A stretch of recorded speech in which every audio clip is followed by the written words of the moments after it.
वज़ीर रेलवे शेख रशीद अहमद का कहना है कि पाकिस्तान रेलवे इनकलाब की जानब गामज़न है। कराची में रेलवे कैंप ऑफिस में प्रेस कॉन्फ्रेंस करते हुए वज़ीर रेलवे शेख रशीद अहमद का कहना था कि KCR की वजह से कराची आया हूं और अब हर 15 दिन बाद कराची आया करूँगा। वज़ीर रेलवे ने कहा कि पाकिस्तान रेलवे इनकलाब की जानब गामज़न है। 6.8 बिलियन का टेंडर बहुत जल्द आ जाएगा, जिसमें से 10 billion Karachi circle railway KCR के लिए रखे हैं।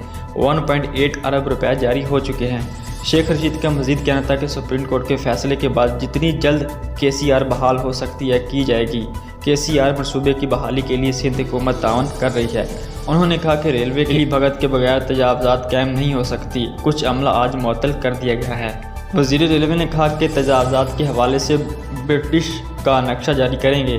तमाम तजावज़ात का खात्मा होगा। रेलवे ट्रैक पर मज़ीद कोई तजावज़ात नहीं देंगे।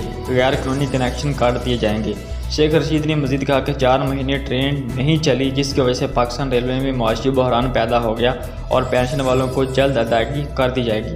उन्होंने कहा कि पाकिस्तान रेलवे में नया सिग्नल सिस्टम आ रहा है। नए कोचेज़ भी बनाए जा रहे हैं। 6 ट्रेन प्राइवेट पार्टी को दे दी हैं।